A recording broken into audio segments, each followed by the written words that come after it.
Nós vamos orar ao Senhor, iniciando, vamos curvar nossa fronte, vamos orar. Senhor Deus e Pai, nós somos gratos, Senhor, por esta manhã, mais uma vez. Nós te louvamos, te bendizemos, também pela bênção de podermos estudar a Tua Palavra e afirmar o que a Tua Palavra nos ensina, que ninguém é igual a Ti, ó Deus. Que possamos nos deleitar com isso, nos alegrar e saber que temos o único e verdadeiro Deus, que não é manipulado por homens, mas é o Deus que é todo poderoso, e cremos nisto. Ainda, ó Deus, que parte da humanidade não creia e queira até mesmo desfazer não só o conceito deste Deus soberano que Tu és, mas também até mesmo a Tua existência, ó Pai. Perdoa a cada coração, até quando somos tentados a não crermos em Ti. E clamamos que Tu fortaleças a nossa fé e nos abençoes em todo esse contexto que temos de tantas lutas e tribulações. Podemos ter a paz de crermos no Senhor e seguirmos vivendo para a honra e glória do Teu nome. Te oramos assim, ó Deus, em nome de Jesus e para a glória dEle, hoje e sempre. Amém, Senhor. Amém. Eu convido os irmãos a abrirem a palavra de Deus no livro do profeta Isaías, no capítulo 40, Isaías 40, os versículos de 12 a 25, como nós temos sempre feito, né, a exposição da lição, e como falamos desde o começo, para que as perguntas elas possam ficar para o final, só para que a gente não quebre a linha de pensamento, considerando a complexidade, né, do assunto que temos tratado, a beleza e a profundidade do que a palavra de Deus nos ensina, mas não que a gente proceda assim em todas as lições, mas em especial com esta. Isaías capítulo 40, a partir do versículo 12 até o versículo 25, e depois Isaías 57, de 57, versículo 15. Nos diz a palavra de Deus, Isaías 40, de 12 a 25, quem na concha de sua mão mediu as águas e tomou a medida dos céus a palmos? Quem recolheu na terça parte de um éfa o pó da terra e pesou os montes em romana e os outeiros em balança de precisão? Quem guiou o Espírito do Senhor? Ou como seu conselheiro o ensinou? Com quem tomou ele conselho para que lhe desse compreensão? Quem o instruiu na vereda do juízo e lhe ensinou sabedoria e lhe mostrou o caminho de entendimento? Eis que as nações são consideradas por ele como um pingo que cai de um balde e como um grão de pó na balança. As ilhas são como pó fino que se levanta. Nem todo o Líbano basta para queimar, nem os seus animais para um holocausto. Todas as nações são perante ele como coisa que não é nada.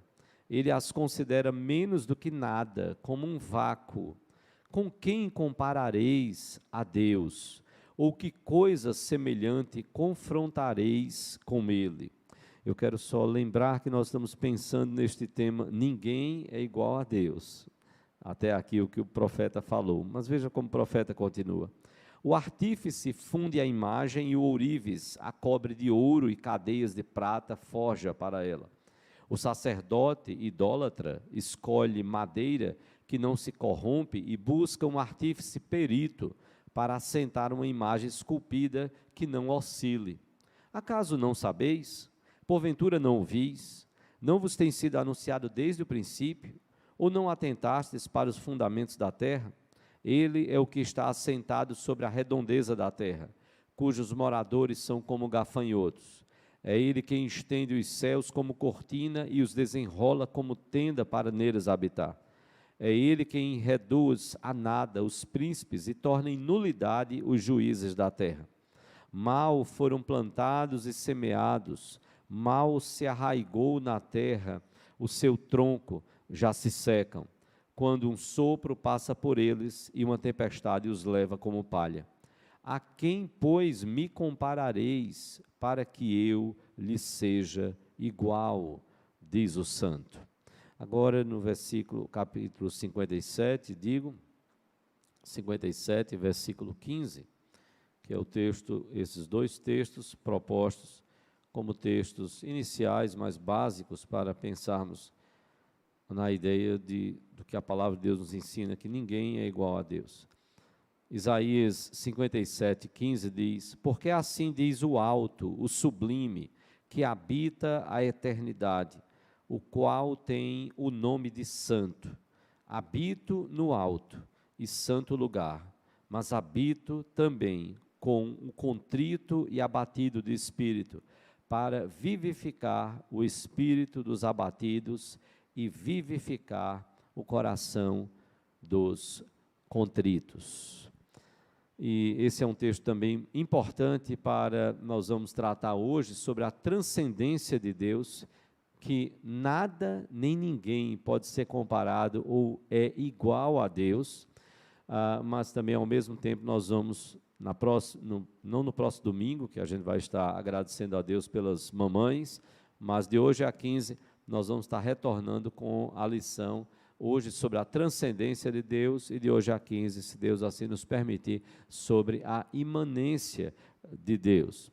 E aí vamos ver algumas coisas muito preciosas. Nós queremos começar com a questão da menção a ataques que o cristianismo tem sofrido. E não de outras áreas, mas não dizendo que não de outras áreas, mas que outras áreas fazem esses ataques, mas patrocinados, então, pela filosofia humana. E estas mentes, esses seres humanos, filósofos, que começaram a imaginar e querendo falar sobre a grandeza de Deus, e até crendo na existência de Deus, começaram a se distanciar do ensinamento bíblico. E começaram, então, a afirmar que Deus era muito grande, ou que Ele é tão grande, tão majestoso, que Deus não se envolve com coisas ínfimas e tão pequenas da sua criação, ou, por exemplo, do planeta Terra. Não nesta ideia de defender este Deus distante, mas eu lembro de uma palestra de Mário Sérgio Cortella, em uma ilustração que ele fez muito interessante, combatendo a ideia de quando você, ser humano, se acha o centro de todas as coisas, você individualmente. E ele começa então falando de toda a grandeza do cosmos. Veja, ele não está nem falando sobre Deus, ele está falando sobre a criação. E o Mário Sérgio Cortella, numa aula que ele deu, ele usa essa ilustração e ele fala, e ele vai retrocedendo. E aí ele fala do cosmos imenso, e aí ele diz: e você, ser humano, essa criaturazinha ínfima, tal. Aí ele vem: olha, o cosmos, tal. Ele diz: olha, as muitas galáxias, e você, ser humano, essa criaturazinha ínfima. Aí ele diz: a nossa galáxia. Ele diz: olha a imensidão, não é nem as galáxias. Vamos agora ir diminuindo. A nossa, olha como é grande essa uma só galáxia, e existem tantas e tantas galáxias, mas olha só a nossa, e você, habitante da Terra, você, ínfimo, ser humano, tal. Aí ele chega e faz: olha, não só a nossa galáxia, mas veja, o nosso sistema solar, existem outros sistemas na galáxia, na nossa galáxia. O nosso sistema solar, olha como ele é imenso. Ele diz: e você, habitante da Terra, tá, ínfimo, ele querendo mostrar, exatamente trazer para o aspecto de quantas vezes nós nos sentimos individualmente o centro de todas as coisas. E o humanismo terminou enfatizando isso, o iluminismo terminou enfatizando isso, colocando o homem no centro de todas as coisas. E aí, então, os filósofos começaram a pensar: Deus é tão grande, aqueles que criam em Deus, tão grande, tão majestoso, que Ele não vai se envolver com coisas tão pequenas como dessa terra. E a ilustração que era, então, usada, era a ilustração de um filósofo cristão chamado William Paley. Ele cria em Deus, e ele criou a ideia, que é até bem conhecida, muitos talvez não saibam de quem partiu. Veja, Partiu de um filósofo cristão, William Pilling, que ele então dizia o seguinte, que Deus é como um relojoeiro, que criou todas as coisas, é como se o relojoeiro tivesse criado o relógio, e o relógio simboliza ali toda a criação. Deus o relojoeiro deu corda no relógio e deixou o relógio para lá. Pronto, criei o relógio, criei. Dei corda no relógio, dei. Criei todos os mecanismos do relógio, dei corda e soltei o relógio. Deixa agora o relógio se virar. Dei as condições para o relógio se virar, criei os mecanismos, tudo. O relógio está criado, a corda está dada e agora, então, segue o relógio como, então, era o entendimento. Que Deus criou todas as coisas e largou a criação a bel prazer das leis que foram criadas para a natureza, e aí, então, teria Deus se distanciado desta natureza. E como nós lemos aqui em Isaías 57, 15, alguns poderiam até pegar exatamente essa ideia dessa grandeza de Deus, porque assim diz o alto, o sublime, que habita a eternidade, o qual tem o nome de santo.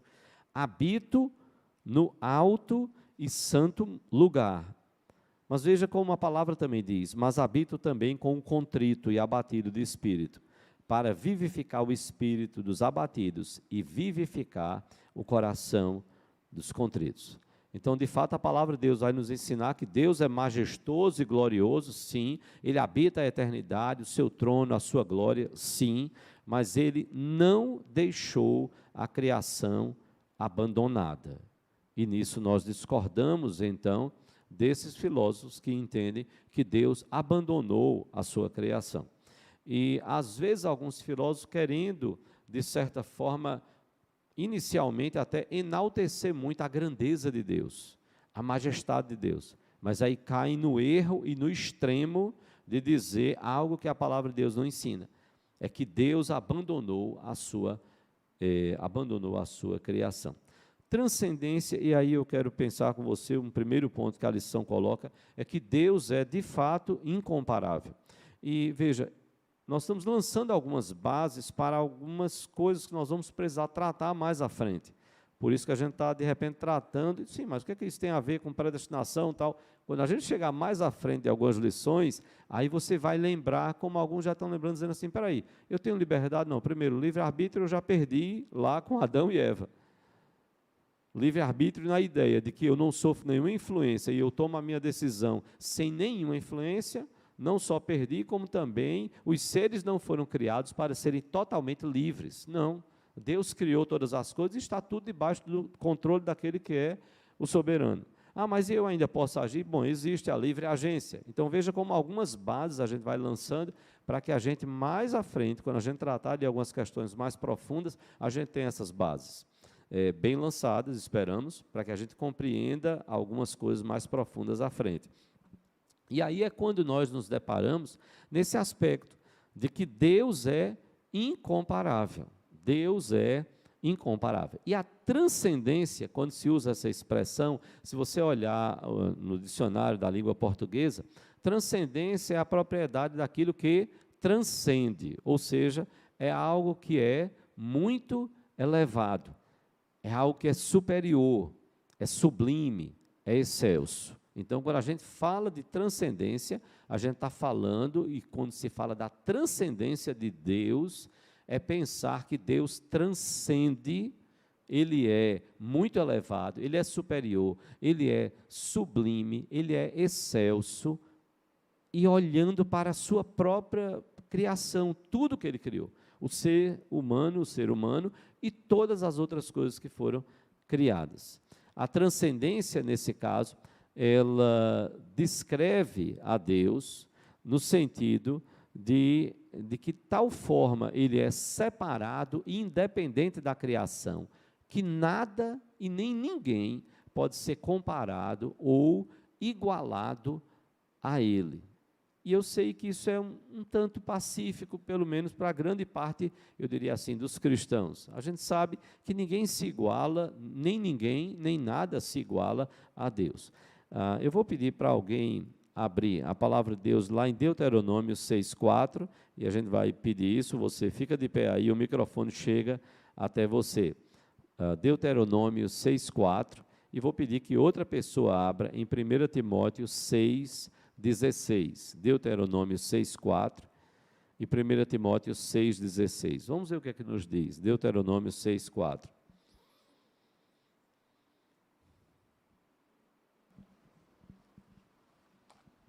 Ouve, Israel, o Senhor, nosso Deus, é o único Senhor. Ouve, Israel, o Senhor nosso Deus é o único Senhor. Ele é único. Não tem como comparar Deus a ninguém, nada. Veja o que diz 1 Timóteo 6,16. Olha como Paulo coloca e apresenta Deus e fala sobre Deus a Timóteo. Alguém pode ler? 1 Timóteo 6,16. 1 Timóteo 6, o único que possui imortalidade, que habita em luz inacessível, a quem homem algum jamais viu, nem é capaz de ver. A ele honra e poder eterno. Amém.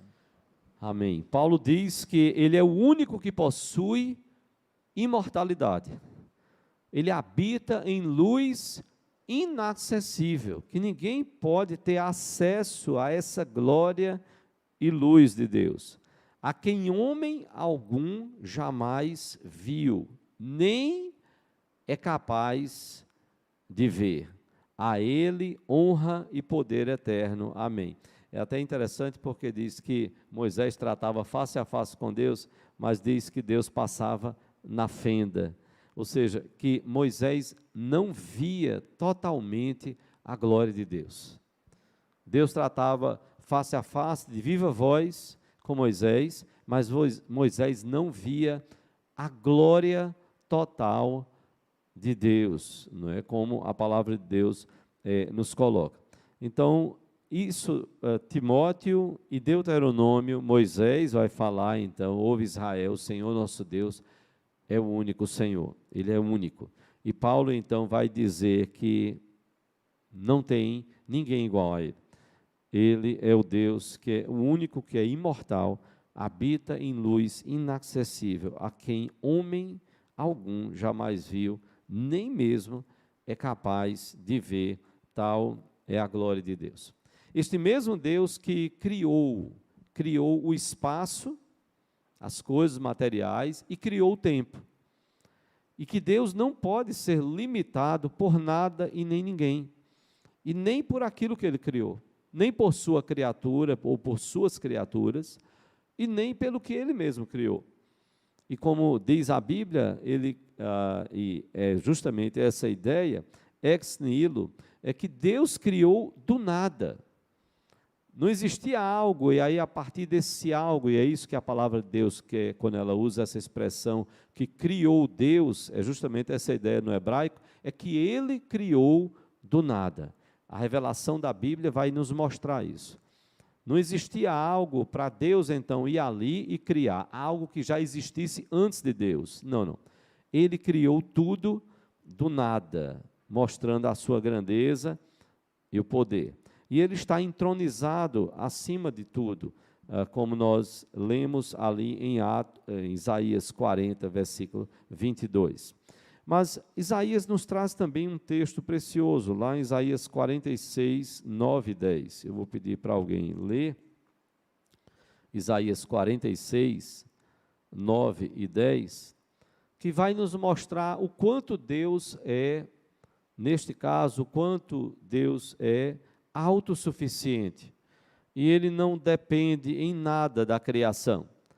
Mas Deus conhece o que Ele criou, Deus controla tudo que Ele criou, e Ele usa tudo isso para convergir para a glória dEle. Veja o que está lá, Isaías 46, 9 e 10. Lembrai-vos das coisas passadas das antiguidades, que eu sou Deus e não há outro, eu sou Deus e não há outro semelhante a mim.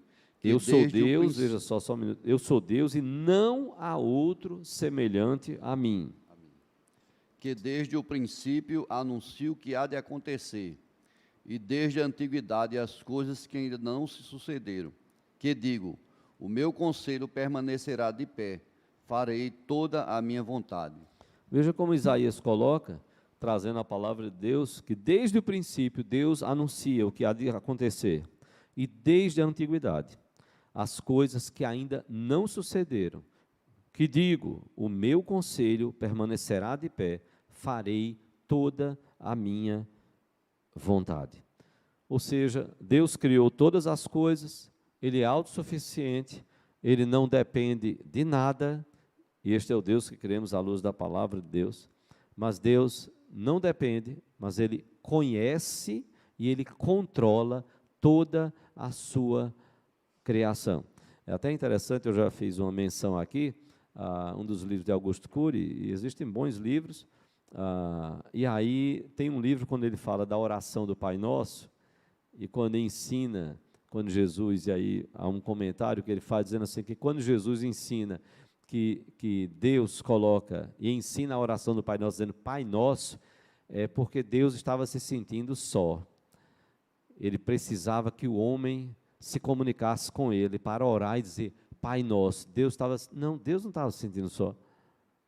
A Trindade, Deus Pai, Filho e Espírito Santo, Deus é autossuficiente. Deus é autossuficiente. Deus não estava se sentindo sozinho, em crise, precisando então de algo, não. Ele fez, segundo a mente dele, a vontade dele, para a glória dele, e Deus não precisa de nada da criação. Conforme a palavra de Deus nos ensina, Deus é autossuficiente, Ele se basta a si mesmo. E quando Ele faz algo, é conforme a sua vontade. Não porque Ele está carente de algo. Não porque Ele está carente de algo. Inclusive, a expressão que é usada, eu sou, é uma das mais profundas e filosóficas. Está resumindo nessa expressão, eu sou, toda a existência de todas as coisas, nele mesmo, em Deus. E é por isso que a confissão de fé de Westminster, no capítulo 2, na seção 1ª, ela vai ter uma declaração importante sobre Deus. Esses teólogos que buscaram condensar essa teologia e expressar isso para aquelas pessoas no século XVII, pensando então no ensino da palavra, eles resumiram dizendo: há um só Deus vivo e verdadeiro, o qual é infinito em seu ser e perfeições. Ele é um espírito puríssimo, invisível, sem corpo, membros ou paixões. É imutável, imenso, eterno, incompreensível, onipotente, onisciente, santíssimo, completamente livre e absoluto, fazendo tudo para a sua própria glória e segundo o conselho da sua própria vontade, que é reta e imutável. Este Deus, diz a confissão de fé, é cheio de amor, é gracioso, misericordioso, longânimo, muito bondoso e verdadeiro galardoador dos que o buscam, e contudo, justíssimo e terrível em seus juízos, pois odeia todo pecado. De modo algum terá por inocente o culpado. É uma declaração da confissão de fé a respeito de Deus. E daria uma mensagem de inúmeros pontos ali, de cada aspecto que é destacado, mas os teólogos, decisões, mas ele vai fazendo conforme o conselho da sua vontade. Vamos ver o que é que nos diz Tiago 1,17. Toda boa dádiva e todo dom perfeito são lá do alto, descendo do Pai das luzes, em quem não pode existir variação ou sombra de mudança. Em Deus não há variação ou sombra de mudança. Aquele símbolozinho yang, yin, todo mal tem um pouquinho de bem, todo bem tem um pouquinho de mal. Então Deus, que é todo bom, perfeito, puríssimo, santíssimo, Ele tem também, Deus, um pouquinho de mal nele. Não. Não pode haver nenhuma variação, nem sombra, nada de trevas. Ele é, como diz a confissão de fé, Ele é santíssimo, Ele é puríssimo, Ele é puríssimo. E Ele se apresenta Lembra quando Moisés chegou diante do Senhor? Ele disse: Senhor, e eu vou dizer o quê? Eu vou chegar lá diante de Faraó, olha, Deus mandou, sim, Faraó vai olhar para mim e vai dizer assim: que Deus? Que história é essa? Nós temos vários deuses aqui no Egito. Que Deus foi esse? E aí Deus chega para Moisés e diz: olha, você vai dizer o seguinte: eu sou, me enviou. Eu sou. O resto não é. Eu sou. É por isso que eu disse que é a expressão mais profunda que resume e traz nele a existência de todas as coisas, de todos os seres, de tudo que foi criado. Eu sou, eu me basto a mim mesmo. Moisés, você vai chegar lá e vai dizer: eu sou, me enviou, como está lá em Êxodo capítulo 3, versículo 14. E Jesus repete isso. Quando ele fala aos judeus, como está lá em João 8, 58, Jesus diz então, falando aos judeus, antes que Abraão existisse, porque os judeus estavam se gloriando, dizendo: olha, nós somos filhos de Abraão, e você? Inclusive, há alguns estudiosos que entendem que alguns judeus, quando falavam isso, eles tinham a intenção de agredir Jesus, porque o que era falado, você lembra quando Maria recebeu a notícia da gravidez, ela disse: como é que pode acontecer isso, se eu não tenho relações com José? E aí o que foi que o anjo disse? O que está em ti foi gerado pelo Espírito Santo. Então, o que é que ela poderia dizer às pessoas quando você está grávida? Oi, você manteve relações com José? Não, não. O que está em mim é obra do Espírito Santo. E aí o que é que os judeus maldosos então diziam? Não. Ela quebrou o pacto que ela tinha com José. Ela manteve relações fora desse noivado. Ela manteve alguma relação fora, engravidou. Porque se não é de Moisés, é de outro. É de outro. Então, na hora que questionam a Jesus de quem ele é filho, e na hora que afirmam,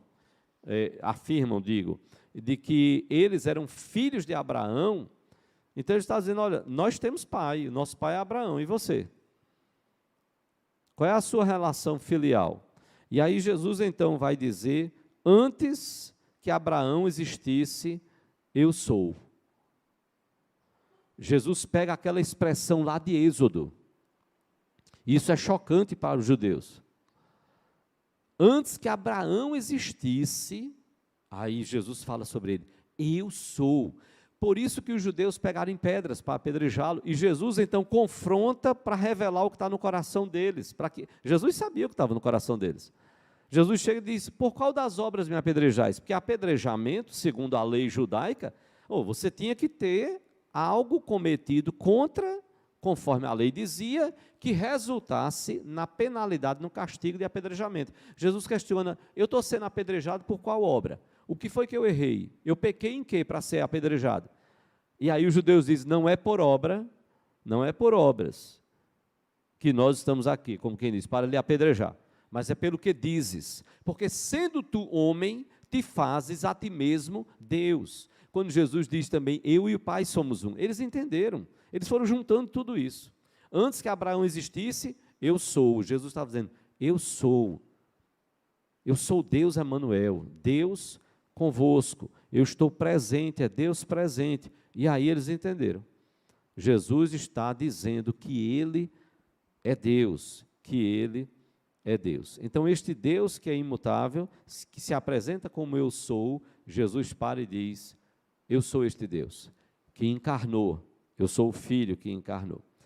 Por isso nós, então, olhando para o que a palavra de Deus nos diz, nós afirmamos: nós não devemos temer o que virá, pois Deus é soberano sobre tudo e todos. Ele nunca mentiu e nunca faltará com sua palavra, cumprindo aquilo que Ele prometeu. Eu vou pedir para alguém abrir em Juízes 2, versículo 1, Juízes 2, versículo 1, e vou pedir para outra pessoa abrir no Salmo de número 89, versículo 6, Juízes 2, 1, a gente vai ver primeiro Juízes, e depois o Salmo 89, versículo 6. Alguém pode ficar de pé? Juízes 2, 1. E subiu o anjo do Senhor de Gigal a Boquim e disse: Do Egito vos fiz subir e vos trouxe a terra que a vossos pais tinha jurado, e disse: Nunca invalidarei a minha aliança convosco. Deus estava dizendo ali, quando o povo estava assumindo a terra, o Senhor estava lembrando que ele havia prometido essa conquista ao povo de Israel. E Deus estava dizendo: olha, eu nunca invalidei a minha aliança para convosco. Deus estava dizendo: o que eu prometi, eu estou cumprindo. Eu sou Deus de promessas e Deus de promessas que se cumprem. Eu não minto, eu não engano, eu não enrolo. Não. Eu cumpro aquilo que eu falo. O que nos dá essa garantia e essa paz de que Deus não muda. Deus não fica chateado como a gente e aquilo que a gente prometeu, então agora eu vou fazer não. Fulano não merece mais, ou não isso, não aquilo, ou eu não quero mais, ou eu não tenho mais, e aí pronto, aí eu descumpro a minha palavra e fica por isso mesmo. Não. Deus cumpre a sua palavra. Ainda que nós sejamos infiéis, Deus permanece fiel, diz a palavra, porque Ele não pode negar quem Ele é fiel. Então, o que Ele cumpre, o que Ele promete, Ele cumpre. Olha o que nos diz o Salmo 89, versículo 6. Salmo 89, versículo 6.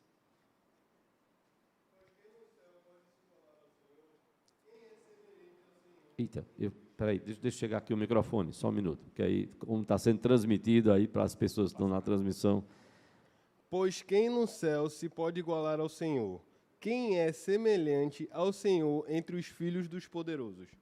Veja como a palavra coloca: quem nos céus é semelhante ao Senhor? Quem pode se igualar ao Senhor? Ninguém. Olhando para os filhos dos poderosos, quem pode se igualar ao Senhor? Ninguém. É o que o Salmo está enaltecendo, dizendo: olha, ninguém pode ser comparado ao Senhor. Deus é incomparável. Então veja, quando nós falamos de soberania, é de fato a gente parar e dizer assim: de fato, este Deus que é soberano, Ele é incomparável. E esse incomparável é preciso que se coloque. Ele é o Deus que é perfeito em todos os seus juízos. Ele é santíssimo, puríssimo. Não há nele nenhuma sombra de dúvida, de variedade, de erro, de pecado, de falha. Tudo isso. E a gente vai precisar dessa certeza e dessa convicção revelada na palavra, como eu disse, lições mais à frente. E aí a gente começar a não deixar que determinados questionamentos tomem lugar, porque a gente vai dizer: não, espera aí, esse questionamento aqui está colocando em dúvida a bondade de Deus. Esse questionamento está colocando em dúvida a santidade de Deus. Esse questionamento está colocando em dúvida os propósitos de Deus para o ser humano. Então, a gente está questionando aquele que a gente não pode questionar, porque Ele é perfeito, Ele é santíssimo, Ele é puríssimo. E daí, então, surgiu no século XVII, e aí eu quero passar para esse segundo ponto, surgiu um movimento na filosofia da religião, no século XVII, chamado o deísmo cristão. E qual foi a ideia, no caso do deísmo cristão? Alguns cristãos, eles quiseram supervalorizar a transcendência, a grandeza, a majestade, a glória de Deus. E então surgiu esse movimento, repito, para supervalorizar essa transcendência e glória de Deus. Só que o que é que ocasionou nisso aí? Eles colocaram, através do deísmo cristão, alguns filósofos cristãos, colocaram Deus como um ser inatingível, separado, distante.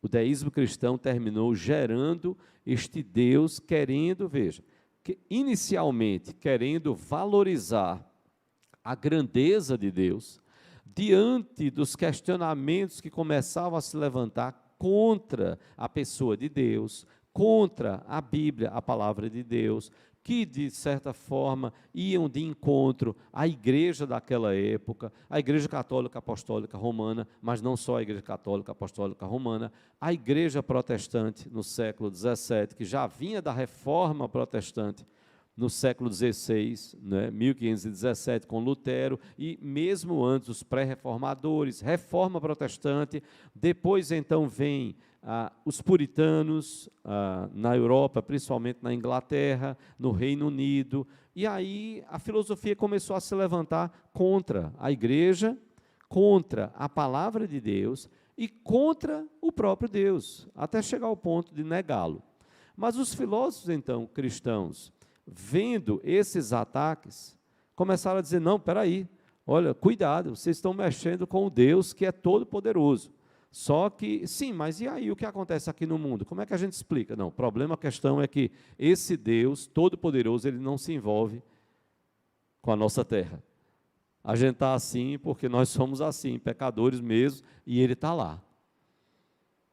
Ele é o Deus inatingível, ele é o Deus separado, ele é o Deus soberano.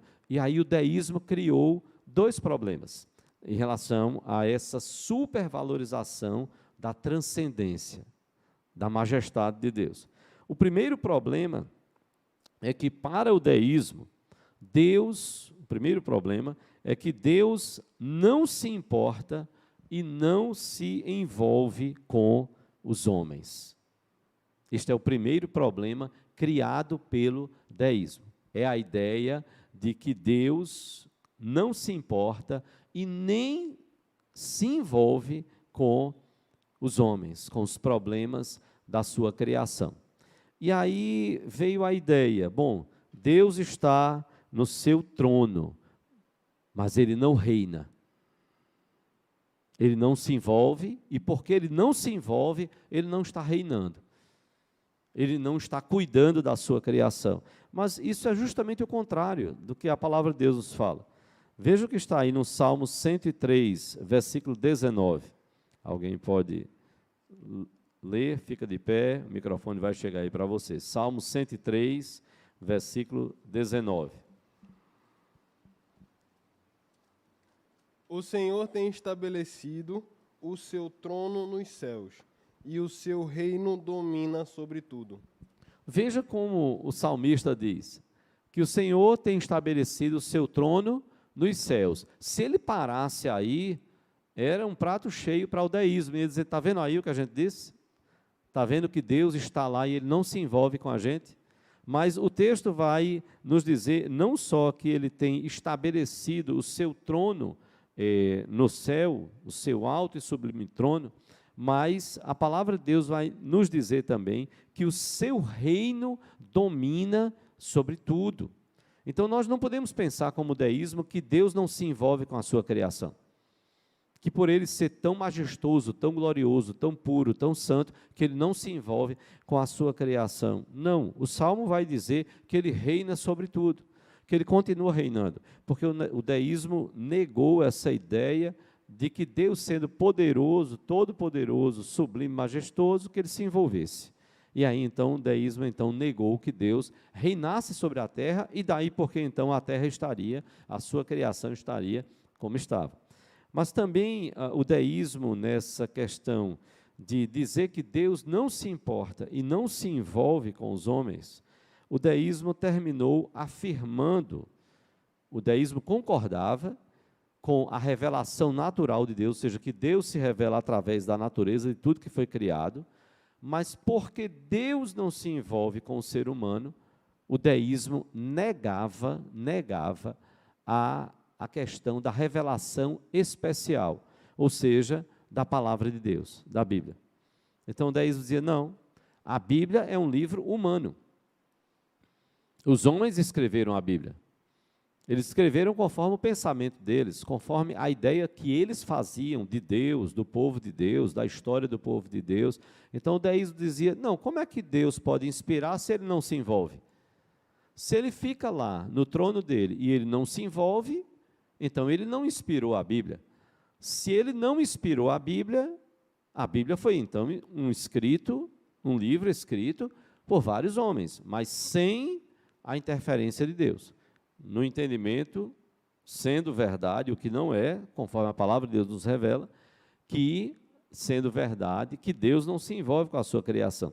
Veja o que está lá, essa ideia do deísmo é diferente do que a Bíblia nos revela.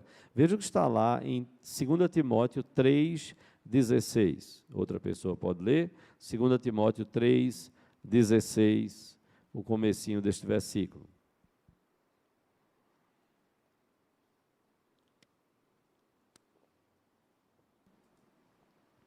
Você fica de pé e o microfone chega aí para você.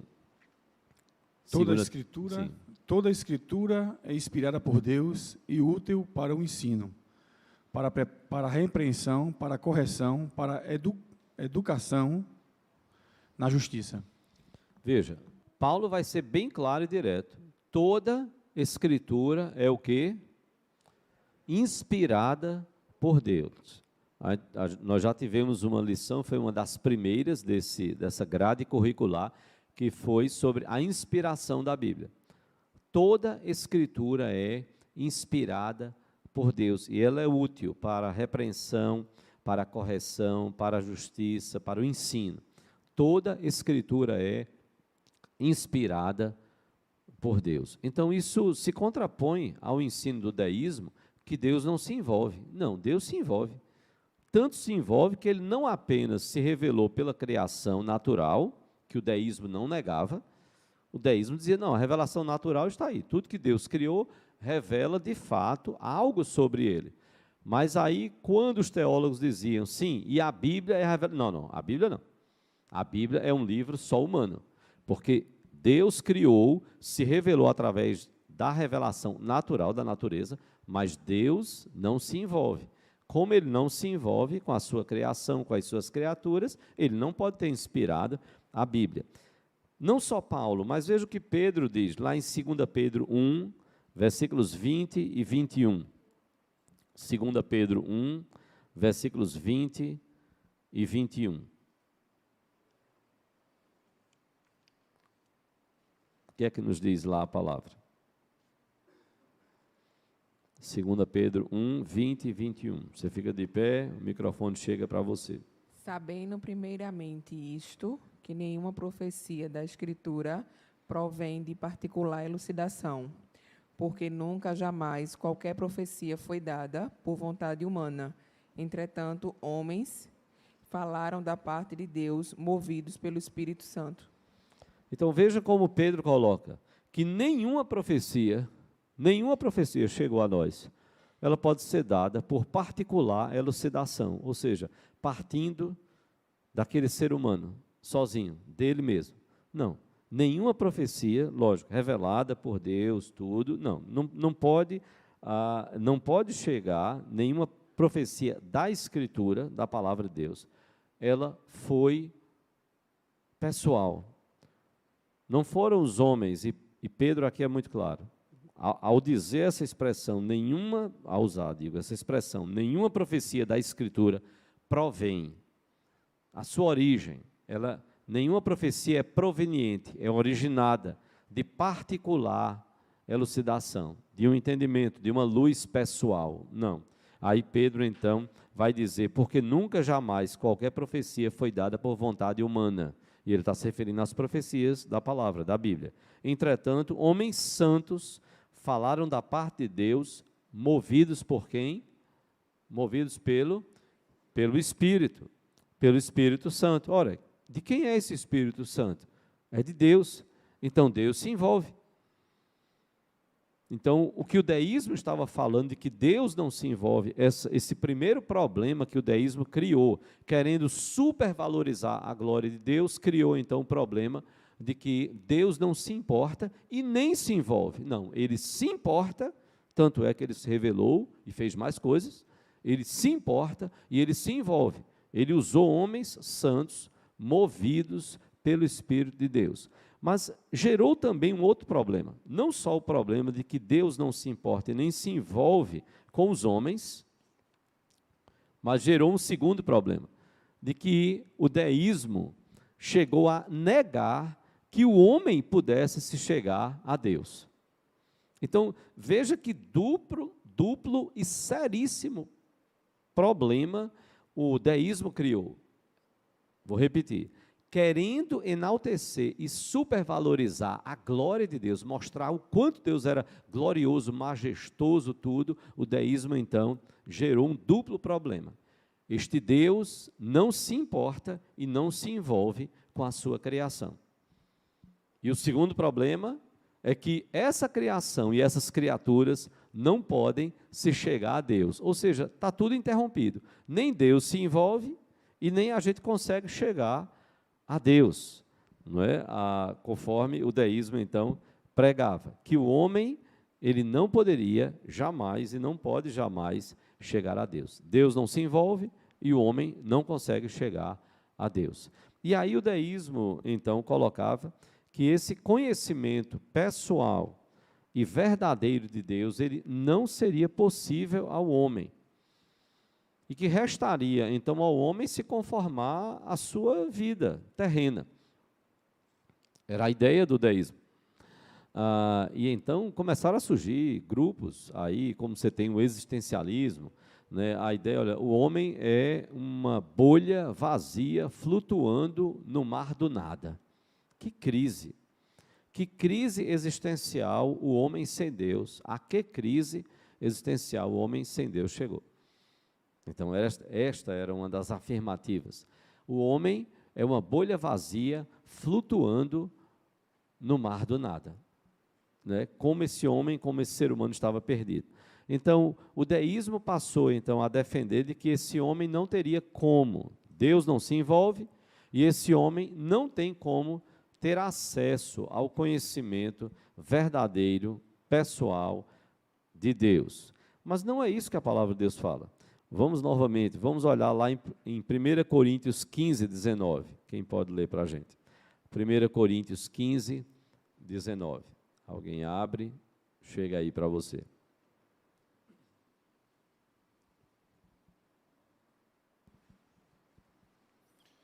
Se a nossa esperança em Cristo se limita apenas a esta vida, somos as pessoas mais infelizes deste mundo. Como Paulo coloca, uma vez que o deísmo dizia, olha, você não tem como ser humano, você não tem condições de conhecer a Deus pessoalmente e verdadeiramente.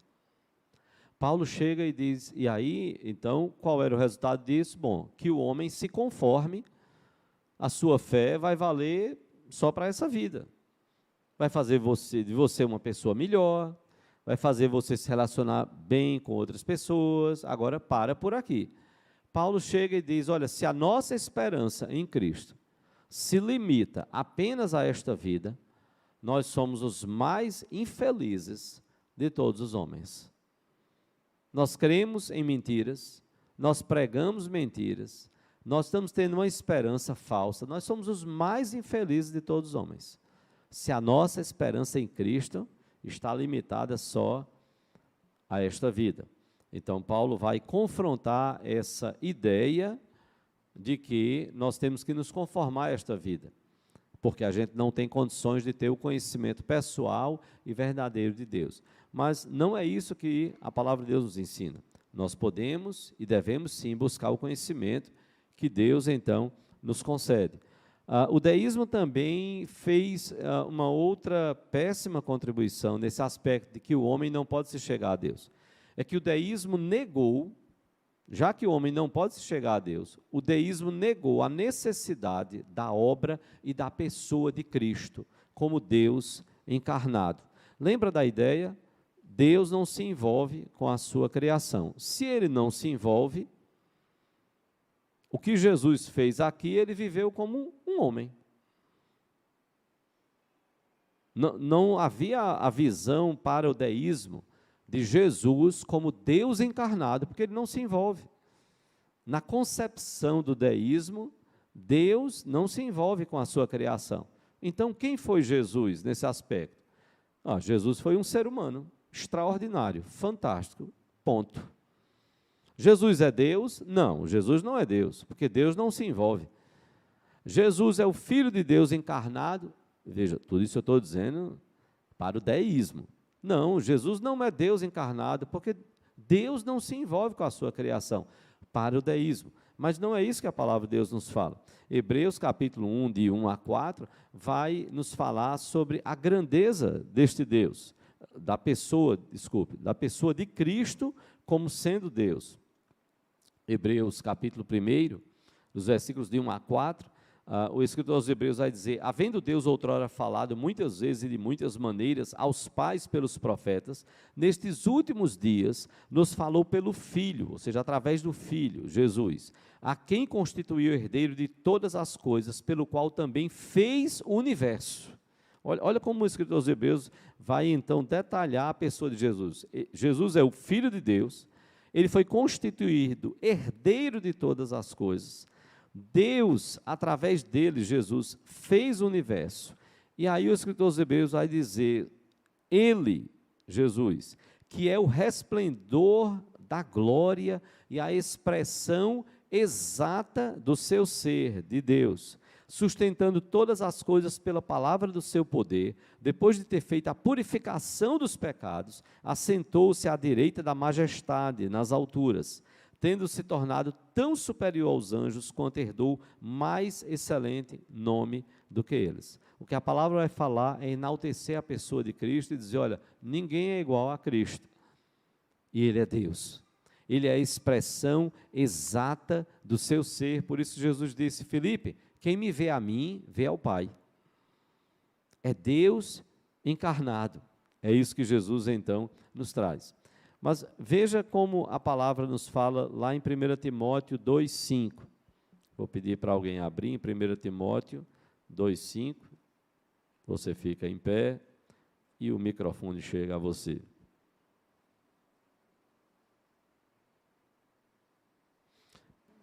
O texto de Filipe é justamente o texto de João 14, 9. Filipe, há tanto tempo estou convosco e não me tens conhecido. Quem me vê a mim, vê o Pai. Não é? Como dizes tu, mostra-nos o Pai.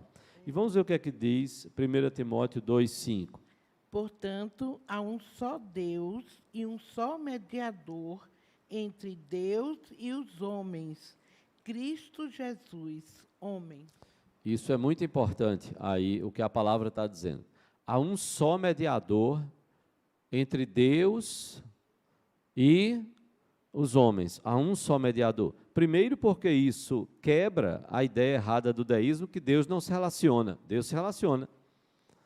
Deus se relaciona com a sua criação, com as suas criaturas, e aí está. Há um que é, como Jesus disse, eu sou o caminho, a verdade e a vida. Ninguém vem ao Pai senão por mim. É tudo mostrando como Deus se relaciona. E como é que Deus se relaciona com a criação, com as suas criaturas? Por meio de Jesus. Por meio do Espírito de Deus. Tudo mostrando como Deus se relaciona. E aí a Bíblia vai dizer que Jesus Cristo, ele, diz Paulo, ele é o único mediador entre Deus e os homens. Cristo Jesus, Deus, é isso? Não? Cristo Jesus, homem. E aí, por que eu disse que é tão importante isso que Paulo fala? Porque se ele simplesmente dissesse Cristo Jesus, Deus, pronto, então Deus. Como Deus, ele é perfeito. Como Deus, ele não peca. Ele nunca pecou e ele não pecará. Como Deus, ele cumpre a sua própria lei, as suas promessas, o que ele promete. Mas a questão é, e como homem? Como homem, ele cumpriu todas as coisas. Jesus, encarnado, Deus encarnado. Como homem, ele foi sujeito às tentações, porém não caiu. E às vezes alguns usam a expressão, é o Adão perfeito, que cumpriu toda a lei de Deus, toda a vontade de Deus. Ele vem para cumprir a vontade de Deus. Ele encarna, ele sofre as tentações e ele vence ao diabo, ao mundo, ao pecado, à morte. Então, é Cristo Jesus, homem. Daí porque é tão importante isso, essa expressão que o apóstolo Paulo usa aqui, referindo-se à pessoa do Senhor Jesus Cristo. Mas há um outro texto lá em Colossenses.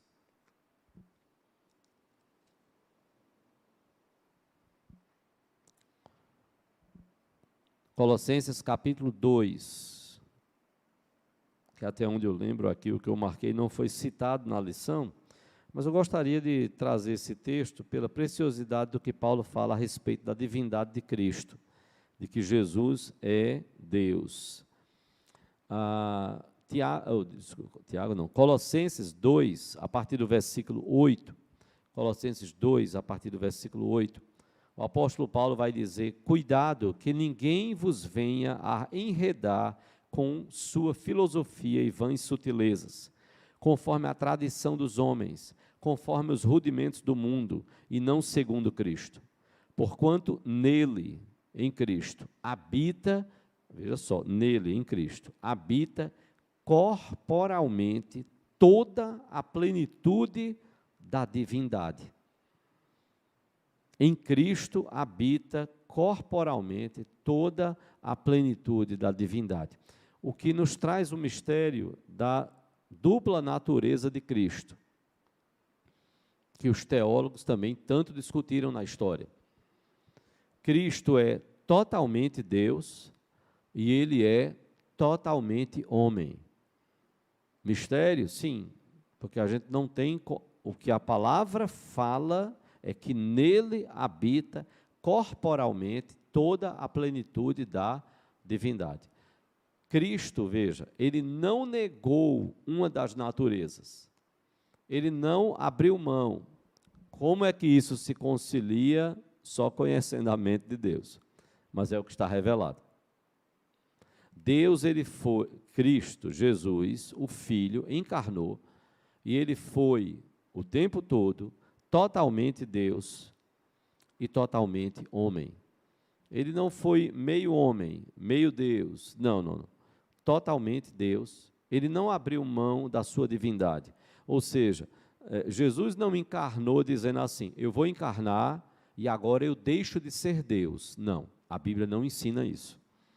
Muito embora, na história da igreja, houve grupos que defendiam isso. Não, ele abriu mão, quando ele diz que ele deixou a sua glória, mas a Bíblia não diz que ele deixou de ser Deus. Quando a Bíblia diz que ele não usou como usurpação ser igual a Deus, é como quem diz: olha, ele não chegou ao ponto de se orgulhar, a tal ponto de dizer: eu não vou encarnar, porque eu não quero me tornar como um ser humano.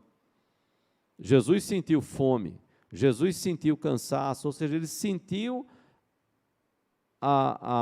os aspectos de ser um ser humano, sem pecado, não é? Sem pecado, como dissemos, ele sentiu fome, ele sentiu sono, ele sentiu cansaço, fadiga, sim, mas não por seus pecados, e não tendo pecado, e ele não abriu mão de ser Deus, ele não, para ser homem, agora Jesus está sendo só homem, e deixou de ser Deus, não. E Deus, ele sempre foi, desde a eternidade, sim, o Filho unigênito, gerado a partir do Pai, sim, e aí então ele encarna. E encarnando, ele continua sendo Deus, sim, continua sendo Deus. E ele passa a ser agora homem. E aí Paulo vai dizer: Cristo Jesus, homem.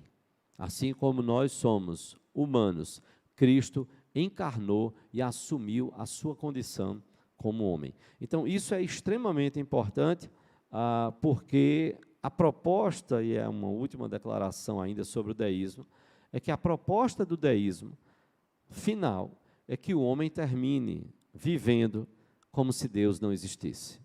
Então, alguns filósofos deístas começaram a dizer: olha, é complicado, nós vamos continuar vivendo, então deixa Deus para lá, e vamos seguir a nossa vida, porque Deus está lá no seu alto e sublime trono, ele não se envolve com o ser humano, então a gente vai fazer o melhor possível aqui, mas a gente não pode contar com Deus. Ele é o relojoeiro, que deu corda e soltou o relógio, deixou o relógio funcionar por ele mesmo. Vamos então a algumas considerações finais, e aí a gente poder abrir para dúvidas. Algumas considerações, então, sobre a transcendência de Deus, porque, como dissemos, de hoje a 15, a gente vai ver alguns problemas de se de um lado o deísmo criou esses problemas por afastar Deus dos homens e dizer que os homens não poderiam chegar a Deus, do outro lado, nós vamos encontrar a próxima lição 6, a ideia de que Deus é igual a nós. Então, alguns filósofos e alguns teólogos começaram a dizer, Deus não, Deus quer se identificar com a gente. E aí eles caíram em outros extremos, né? Dentre eles, o teísmo aberto. E a gente vai ver, então, de hoje a 15, se Deus nos permitir.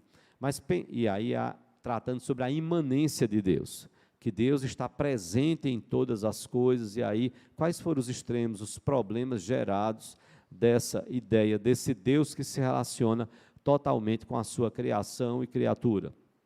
Mas aí, hoje, pensando sobre a transcendência, algumas considerações. Uma primeira consideração é que nós precisamos lembrar que existe um ser muito acima de todos nós. E isso é um golpe fatal no orgulho do humanismo. O humanismo que defendeu tanto o ser humano no centro de todas as coisas. O iluminismo que trouxe, então, esse homem, a luz desse homem, a um renovo. Esse homem agora é o centro de todas as coisas, ele é a medida de todas as coisas, para a arte, para a religião, para os esportes, para todas as áreas da existência humana. Então, essa ideia da transcendência, que há um ser acima de todos nós, isso é um golpe, repito, fatal no orgulho do humanismo. Uma segunda consideração é que Deus não pode ser, de fato, conhecido, e até um pedacinho o deísmo tinha razão. Nós não conseguimos conhecer a Deus perfeitamente, não, a menos que Deus se revele. Aqui está a diferença. Deus não pode ser conhecido a menos que Ele se revele. E aí nós temos a revelação natural, a natureza, e a revelação especial. É fato que o conhecimento de Deus está além da nossa capacidade de compreensão. Mas nós precisamos afirmar o que a Bíblia diz. Mas o que é possível adapta-se à nossa capacidade de conhecimento. Então, veja só, de um lado a gente compreendeu o seguinte: conhecer a Deus totalmente, saber o que Ele pensa, o que se passa no coração de Deus, os seus propósitos totais, tudo. Não, nós não temos condições. A nossa capacidade é limitada para compreender o Deus que é ilimitado.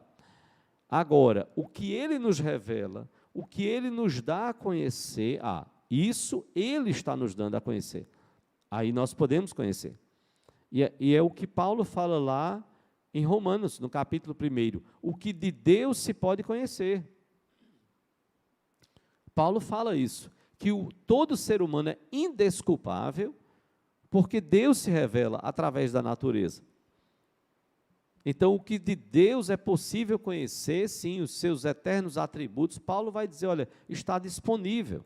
Então, a gente precisa compreender isso. Não, vamos compreender Deus totalmente? Não. Vamos entender cada detalhe do pensamento, do coração, da mente de Deus? Não. Totalmente, Deus não. Mas o que Ele nos revela, sim, vai se adaptar à nossa capacidade de conhecimento. Uma terceira consideração que nós precisamos fazer é que há um abismo entre nós e Deus. Enorme, uma diferença enorme. Não apenas moral ou espiritual, mas também um abismo metafísico. A metafísica como um conjunto de conhecimentos que qualifica, que define determinados seres. Então, nesse sentido, e que não se baseia na aparência, não se baseia puramente em experiências, mas conhecimentos que são possíveis a partir do que se é, do que se estuda e que não fica preso à razão.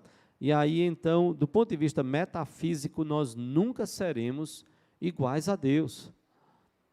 O ser humano nunca será como Deus. Não. Nós somos criaturas. Isso nós precisamos lembrar. Nós somos criaturas. Deus é Deus e nós somos criaturas. duas considerações finais. Primeiro é que a transcendência de Deus, ela deve levar-nos a uma adoração e uma vida reverentes diante dele e diante dos homens. Como nós precisamos checar a nossa adoração, a nossa vida, e como a transcendência de Deus, saber que Deus é sublime, poderoso, majestoso, isso deve quebrantar o nosso coração. Porque quando a gente está adorando aqui, é mais do que levantar as mãos, é mais do que às vezes ficar de joelhos, é que esses atos precisam ser reflexo de um coração que entende o que está sendo esse levantar das mãos, o que está sendo esse ficar de joelhos. E aí a gente diz, meu Deus, como tu és grande, como eu sou tão pequeno. A gente tem um louvor, não é? E apesar desta glória que tens, tu te importas comigo também, e este amor tão grande eleva-me, amarra-me a ti, tu és tremendo. Então veja, apesar desta glória que tens, tu te importas comigo também. Então, isso baseado no que a palavra de Deus fala, mostra que nós devemos ser levados a Deus, a uma adoração e a buscarmos termos uma vida reverente diante de Deus, diante dos homens. A última consideração é que a transcendência de Deus, a grandeza, a majestade dele, não anula o seu desejo e a sua ação. Sua é de Deus. O seu desejo, o desejo de Deus e a ação de Deus para relacionar-se com a sua criação e com as suas criaturas, enviando o seu próprio Filho, Jesus. A gente sabe de cor, não é? João 3,16, porque Deus amou o mundo de tal maneira que deu o seu Filho unigênito, para que todo aquele que nele crê não pereça, mas tenha a vida eterna. E a gente vai, em lições mais à frente, voltar a esse texto. Romanos 8,5, ele vai dizer, mas Deus prova o seu amor para conosco, pelo fato de ter Cristo Jesus morrido por nós, sendo nós ainda pecadores. Então, essa última consideração, penúltima, adorarmos a Deus. Diante de um Deus tão majestoso, tão grandioso, que isso nos leve a uma verdadeira adoração e uma vida de louvor ao Senhor. Segundo, é que essa transcendência, essa glória, essa majestade de Deus, apesar de ser tão majestoso, tão glorioso, essa majestade dele não anula o desejo dele e a ação dele para se relacionar conosco, para se relacionar com a sua criatura, para se relacionar com as suas criaturas e com a sua criação e com os eleitos do Senhor.